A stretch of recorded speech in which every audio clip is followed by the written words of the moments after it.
Esse é o seu canal Neomedievalismo e você está na Escola de Filosofia e Espiritualidade Eloi Eloi Lama Sabachthani.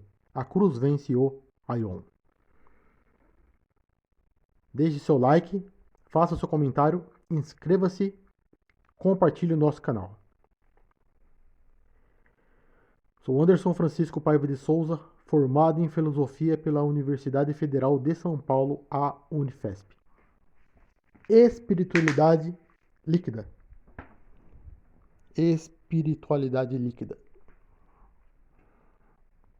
O que caracteriza a espiritualidade do século XXI não é somente o fato de que existe um humanismo dentro do qual há uma espiritualidade que nega aquela perspectiva mística que está relacionada à conversão, da qual temos tratado nas aulas anteriores. Conversão que é diferente do novo nascimento. Mas existem espiritualidades humanistas, né? Mas a espiritualidade do século XXI, ela não tem se caracterizado por ser apenas uma fuga da profundidade. Profundidade do entendimento da natureza de Deus, da natureza cristológica, entendimento teológico, entendimento místico, que é a filosofia, né? A filosofia que abrange todas as coisas, a espiritualidade mística, a teologia.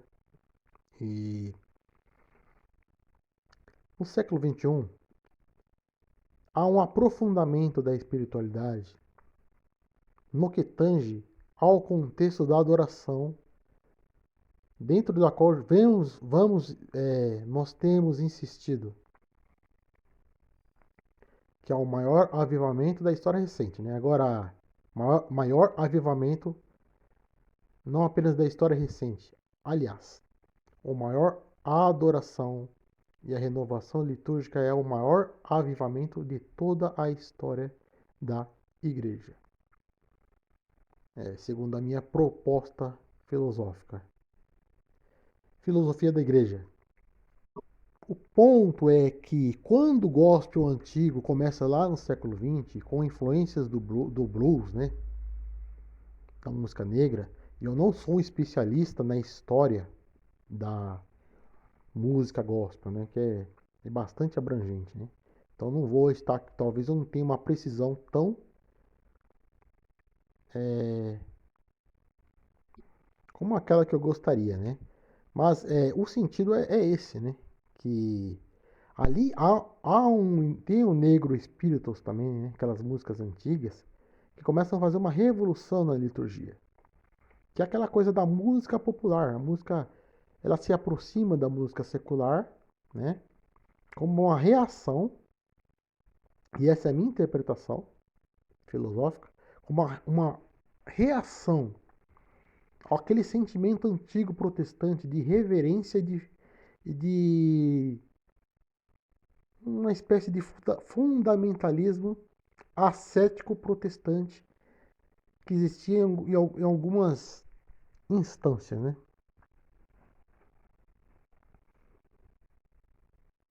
Porque às vezes quando o evangelicalismo ele reage ao humanismo, nós já tratamos disso em outras aulas, quando o evangelicalismo reage à aridez humanista do protestantismo, o evangelicalismo ele se torna um grande despertamento e os grandes avivamentos, que buscam aquela espiritualidade mais livre, mais profunda. Porém, dentro dessa perspectiva surge também aquela espiritualidade mais árida, que é muito ascética. A fuga do mundo, o mundo como um peso, a felicidade como sendo possível de ser realizada apenas no porvir. O avivamento da música gospel é uma reação a todas as instâncias desse aspecto, desses espectros, né? Que é a aproximação do mundo, né? A igreja ela se abre para o mundo. Aí muitos dirão, o mundo está entrando na igreja, né? Agora tá tendo bateria na igreja. Depois, mais para frente, vai ter a bateria, vai ter o violão. Não vai aquela coisa mais solene, as pessoas já estão dançando.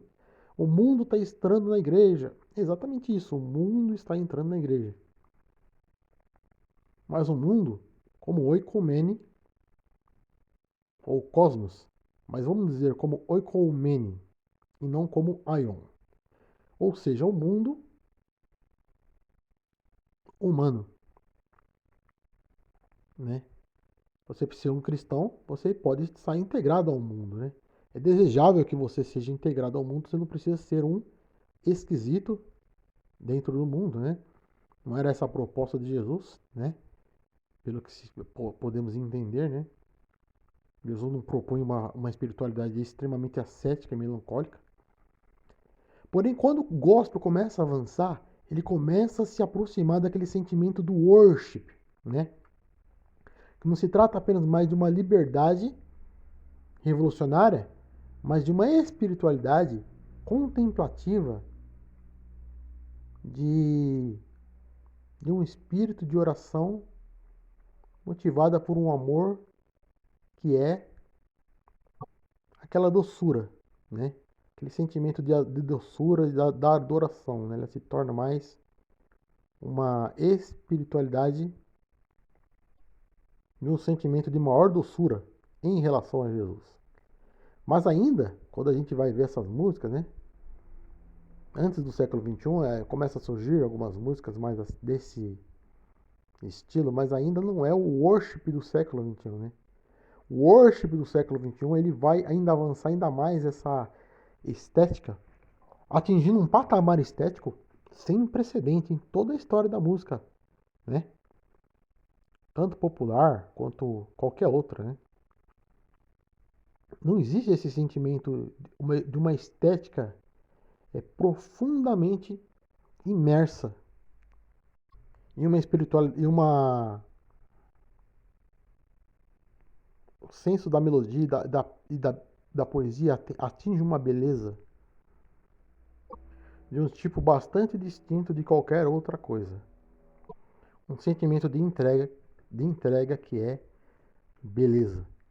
Então aí você vê aqueles jovens que não possuem uma espiritualidade profunda, não possuem uma santidade profunda, eles conseguem ter acesso a um nível de elevada espiritualidade e conseguem até compreender conceitos dos grandes místicos, como por exemplo os místicos do Carmelo, João da Cruz, Teresa de Ávila, Teresa de Lísio e outros.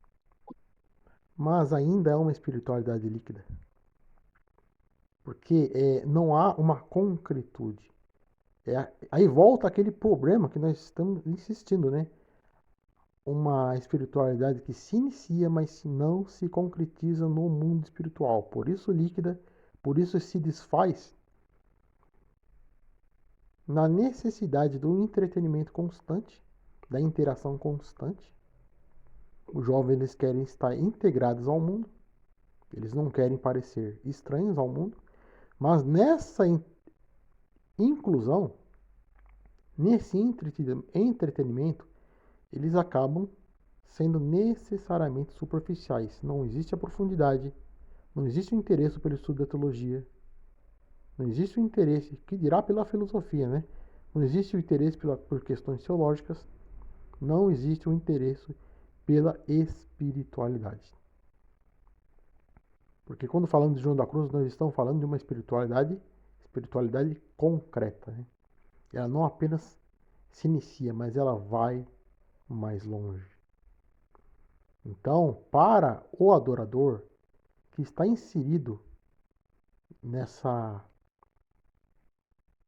nova onda, que é a renovação litúrgica das últimas décadas, ele possui uma experiência de felicidade litúrgica, mas no seu cotidiano ele permanece não apenas superficial, mas necessariamente superficial, porque esse é o sentimento da juventude, dessa era da superficialidade, do entretenimento, do hedonismo, a que eu chamo da ditadura do hedonismo e do entretenimento. Mas o jovem da igreja, ele não necessariamente ele está inserido no hedonismo, né? Ele já entendeu que o hedonismo não é a parada que ele quer para si, mas a superficialidade, ela se torna a norma que não pode ser superada. Por isso, a sinergia mística não pode ser concretizada, porque se você abrir-se profundamente à alteridade, se você ir profundamente ao encontro da alteridade e ser uma pessoa profunda, você corre o risco de ser compreendido. Por isso, a necessidade de uma certa teatralização, né?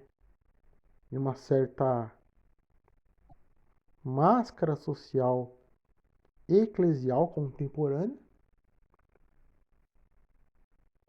e da fuga, não do mundo, mas de qualquer profundidade, seja cultural, seja de espiritual, seja filosófica.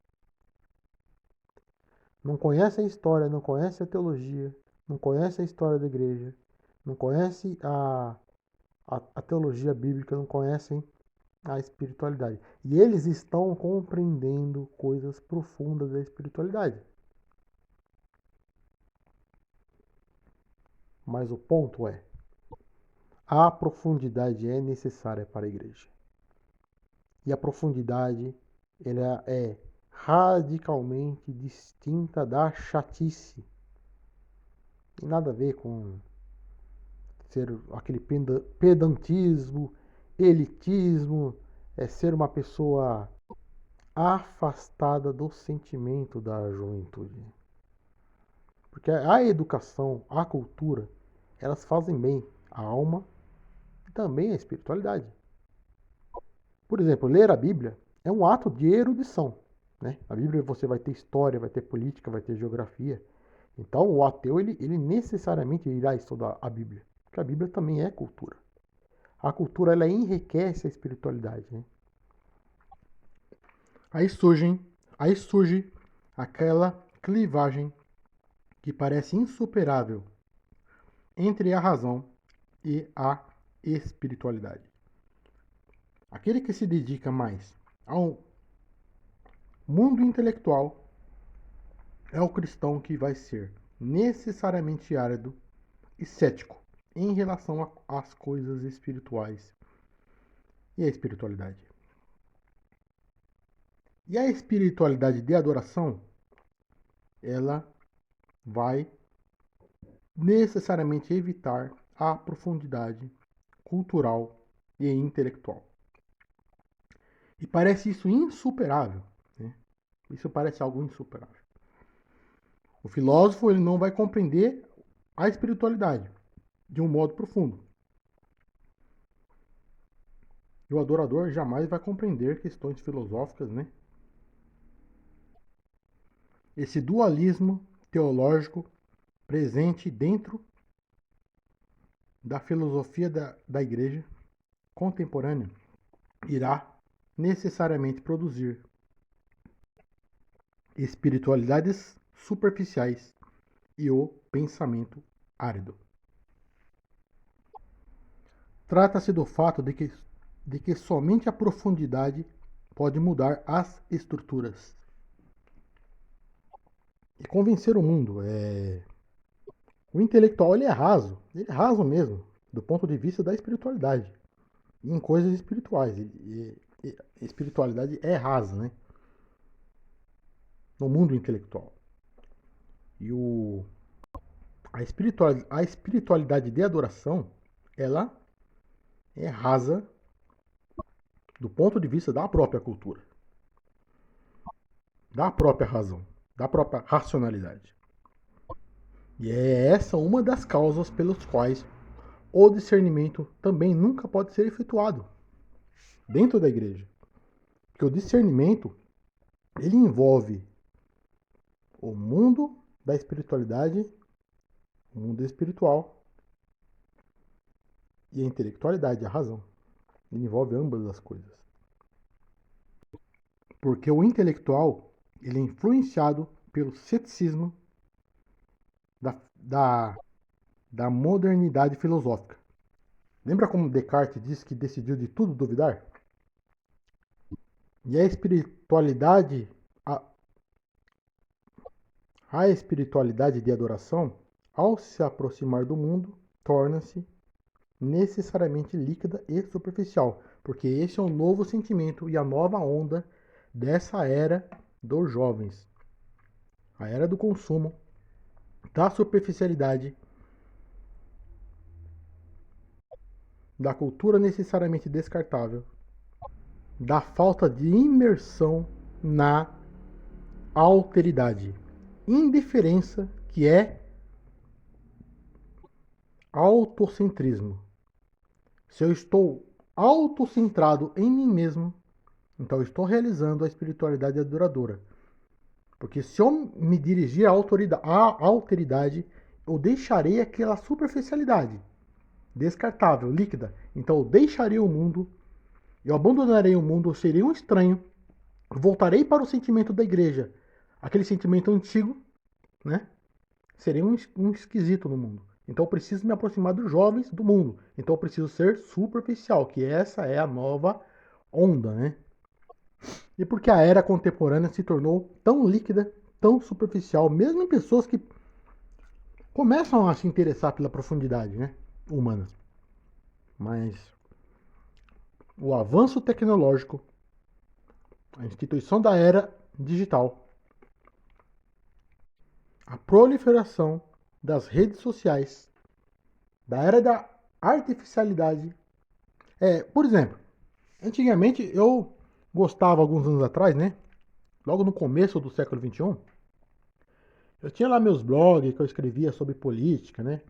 Sobre música clássica, né? Tinha alguns amigos que escreviam comigo, né? Naquela época eu não era um cristão, eu pertencia a um grupo sectário, um grupo fechado, mas não era igreja, era um grupo fechado, sectário. Era comum eu participar de fóruns de música clássica e a gente conversava, debatia ideias. Nossa, era um deleite do ponto de vista intelectual, né? Pessoas que não eram acadêmicas, mas trocavam ideias, a gente aprendia muito. Compartilhava a cultura. Depois, quando surgiu o Orkut, tinha aquelas comunidades, né? Aí, quando eu já era um cristão, já tinha me convertido, eu participava de debates teológicos ali. Naquela época eu ainda não era filósofo, não estudava filosofia, né? Não tinha também encontrado a espiritualidade. Mas eu gostava de teologia, estudava, debatia com os ateus, né? Era até um pouco divertido.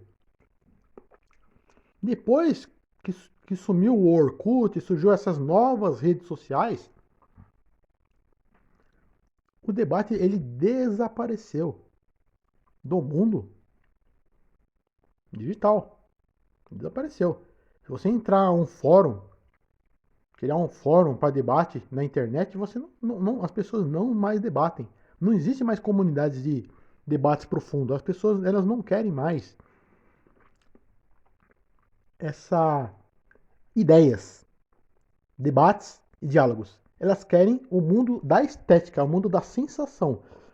O toque, o celular, ele está na sua mão. Então você tem um certo toque em relação à tecnologia que você não tinha quando você tinha o computador, né? E tinha lá aqueles periféricos lá que davam acesso ao computador.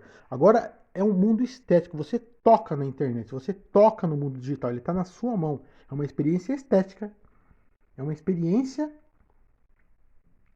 sensível e não mais de diálogo a partir da articulação do pensamento. Os próprios sermões que são feitos na igreja já não atraem mais, por mais intelectuais que sejam, por mais teológicos, como a música de adoração, como já temos abordado, né, nessas aulas recentes. Então nós vivemos numa era estética. As sensações, elas são o aspecto mais importante da nossa era. Se nós formos dizer que hoje nós vivemos uma espiritualidade neorromântica, no romantismo privilegiava-se as sensações. Hoje, ou melhor, no romantismo alemão do século XIX, privilegiava-se o sentimento, as emoções. Hoje, no neorromantismo, privilegia-se as sensações. Por isso que você precisa ter aquelas luzes lá. Você está lá adorando, né? Tem aquelas luzes, você está lá no auditório, você apaga as luzes e tem aquelas luzes coloridas, né? Então há sentimento, mas é um sentimento estético, que não é sacro. Diferente daquelas catedrais medievais, daquelas pinturas medievais ali, você tinha você olhava para um quadro, para uma arte, mas você não tem, você tinha uma experiência mais sacra do que estética. Essa é uma das origens do bloqueio da espiritualidade mística, da sinergia e do discernimento. A espiritualidade de adoração e a espiritualidade contemporânea tornou-se líquida porque nós imergimos profundamente e radicalmente em uma indiferença em relação ao ser humano, em uma frieza em relação ao ser humano, em uma fuga e ojeriza da alteridade, por causa dos relacionamentos sociais, digitais que se tornaram virtuais e não mais reais, não mais concretos. Nós pensamos que estamos nos relacionando, né? Mas não estamos totalmente imersos no mundo. Nós não sabemos mais o que é uma amizade concreta, tá? Uma amizade real. Não, nós não mais sabemos. Você criar uma amizade virtual, é, eu não sou estudioso de Zygmunt Bauman, né? Bauman ele é esplêndido para abordar o sentimento da pós-modernidade, né? Ele é um dos que vai abordar, existem outros, né? Mas Maffesoli, Lyotard e tal. Mas eu estou propondo meu próprio caminho aqui, que possui alguma semelhança com o pensamento do Bauman, né, em algum sentido. Aliás, depois que ele descobriu essa modernidade líquida, isso se tornou uma coisa incontestável, né, no âmbito da sociologia. Mas a minha proposta aqui é para o sentimento da igreja, né?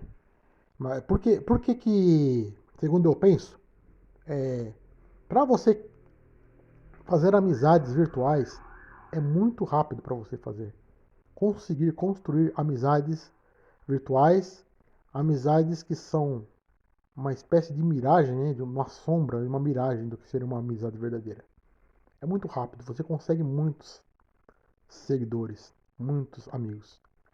Uma amizade concreta, real, no mundo real, ela demora, é muito difícil você conseguir construir. Você tem que investir muito, você tem que relevar muitas coisas, você tem que discernir aquela pessoa, né? Se aquelas coisas daquela pessoa que o incomodam, se elas são estruturais naquela pessoa ou se elas estão na periferia e há uma profundidade ali que vale a pena, né? Ter uma interação mais profunda, né? Ter um acesso mais direto àquela pessoa. E como nós estamos acostumados com essa superficialidade do digital, nós tememos a profundidade do real, no mundo real, né? Agora nós estamos falando do metaverso, né? Então, cada vez mais, nós vamos deixar de estar inseridos no sentimento humano. O que é o humano?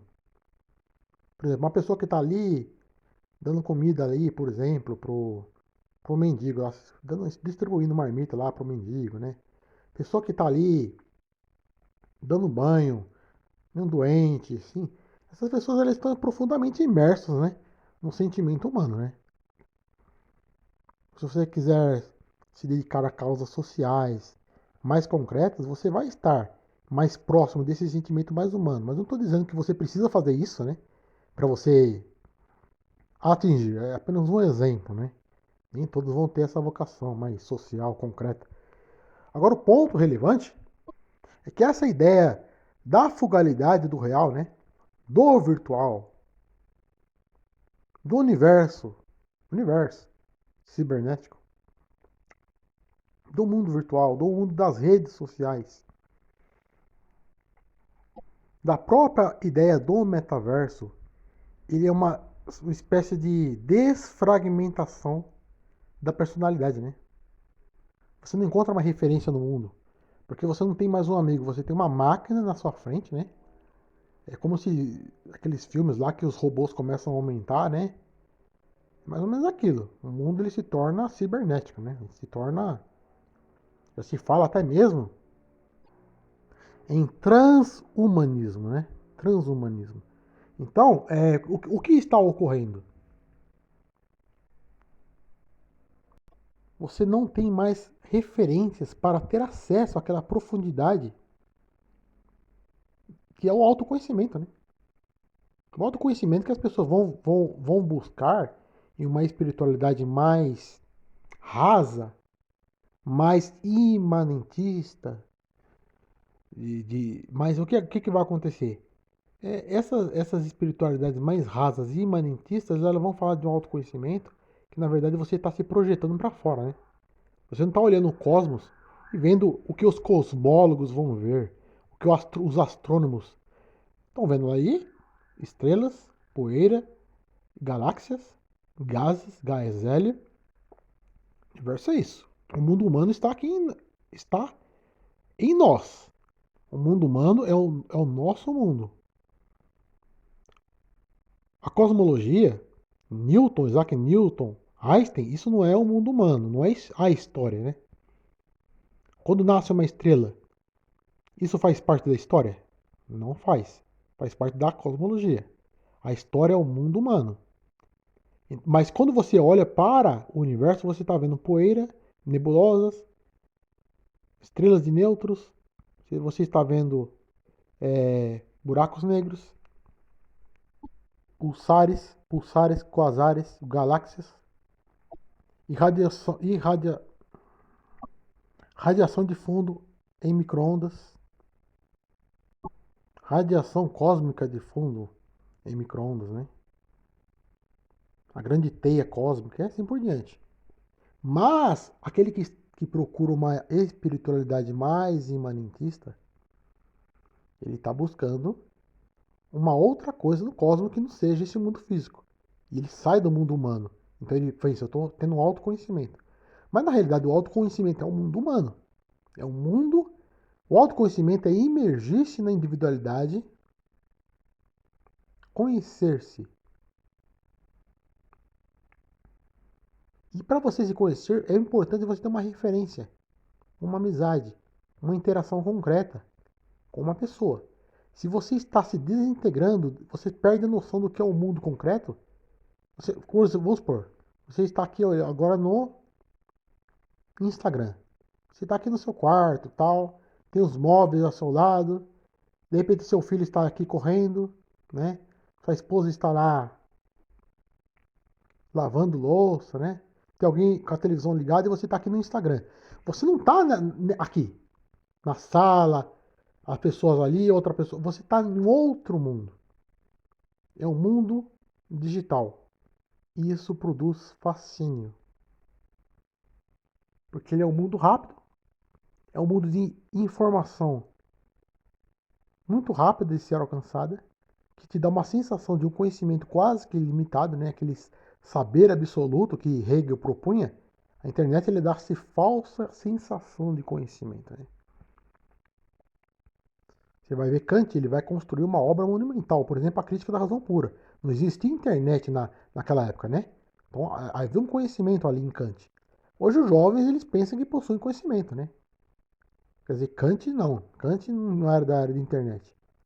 Então, você tem acesso a tudo, ao todo. Você tem acesso a todas as informações. Você tem acesso a todas as pessoas. Então você pensa que tem um monte de amigos. Você pensa que está inserido nessa grande teia humana. Uma espécie de holismo, né? Você está se expandindo. Mas na verdade isso é virtual. Você não está inserido na radicalidade do humano. Por isso que a profundidade, ela não é alcançada.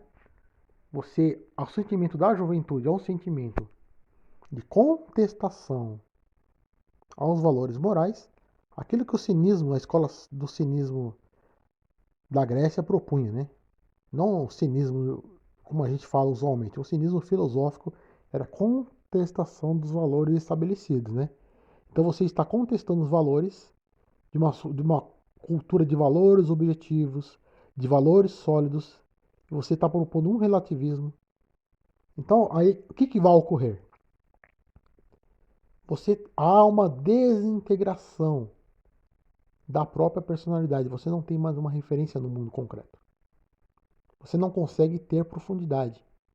Você vai evitar cultura. Você vai evitar filosofia. Você vai evitar história. Você vai evitar teologia.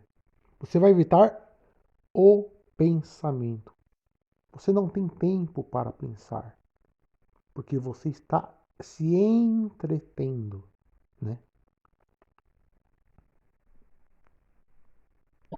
Você manda lá uma mensagem no WhatsApp, você conversa com aquela pessoa, pronto, resolveu o problema. Se você fosse conversar pessoalmente, você teria que sair da sua casa, se deslocar, andar na rua, talvez até pegar um ônibus, ir na casa dela, apertar a campainha e entrar dentro da casa dela, né? Aí você teria uma interação concreta com a alteridade, a interioridade daquela pessoa, né? Então a amizade ela não mais é possível. É,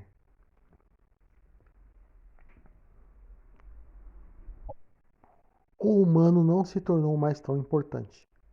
A alteridade, o outro, não se tornou mais tão importante. Porque se eu estou interagindo digitalmente, eu tenho a falsa sensação de que eu já estou interagindo com o humano, de que eu já estou me importando com o humano. Mas eu estou me importando em projetar aquela tirania da intimidade, como um filósofo vai dizer, né? Também um dos grandes pensadores que abordam o pós-moderno, né? Richard Sennett. Richard Sennett.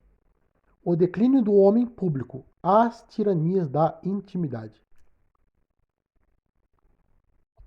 É claro que você vai postar lá fotos, né? De uma família perfeita, né? Aquela família Doriana lá, família Margarina lá na internet.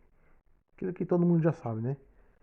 É uma família perfeita, tal. Você vai estar se projetando para o mundo, né? Porque na era da televisão, os famosos eram artistas que tinham aquela fama, né? Hoje não, qualquer um pode se tornar uma celebridade, mas também depois uma celebridade relâmpago, né? Mas é mais fácil se tornar uma celebridade hoje, com o mundo da internet, né? Então você está se projetando para o mundo. Você não está interagindo, ouvindo outra. Então, agora na igreja, né? A sinergia mística. Como que ela é possível na área da tecnologia? Bom, não existe um recurso para isso, né? Não existe uma técnica.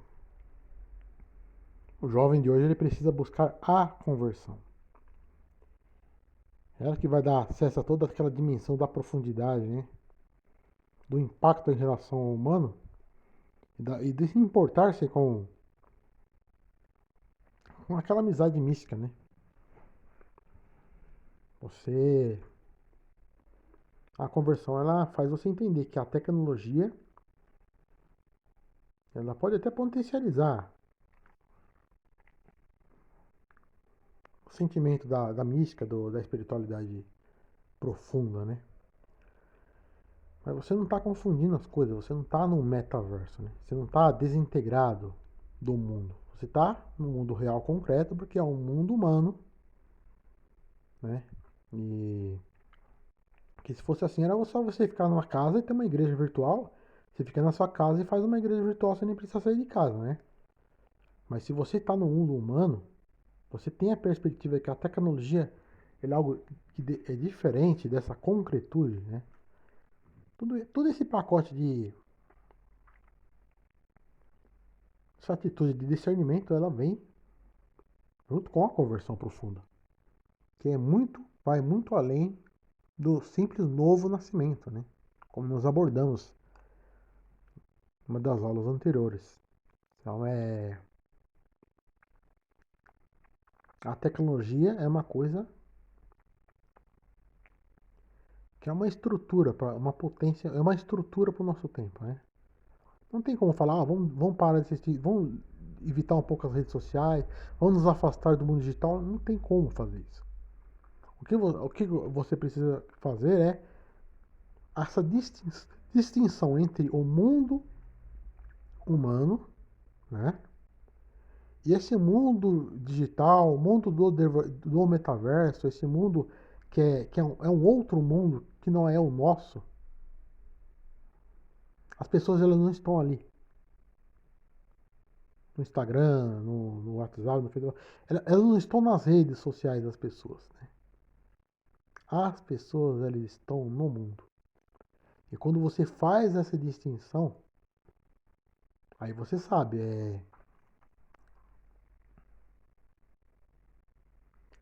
a sinergia mística se faz com o olho no olho. Né?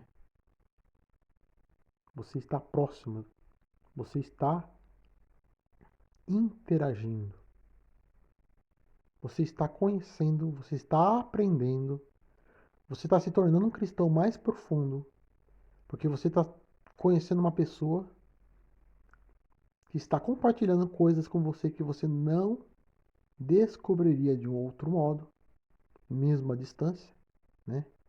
Você está numa experiência de devocional, de oração, de intimidade, de profundidade, de amizade, de sinergia. A sinergia é o que salva a concretude da igreja. Na era da indiferença digital, ela está relacionada a essa atitude de discernimento no interior do próprio sentimento de conversão, de experiência de impacto, de uma experiência com Jesus, que não é autocentrada, ela é derramada em direção à alteridade. É a espiritualidade que que se disponibiliza.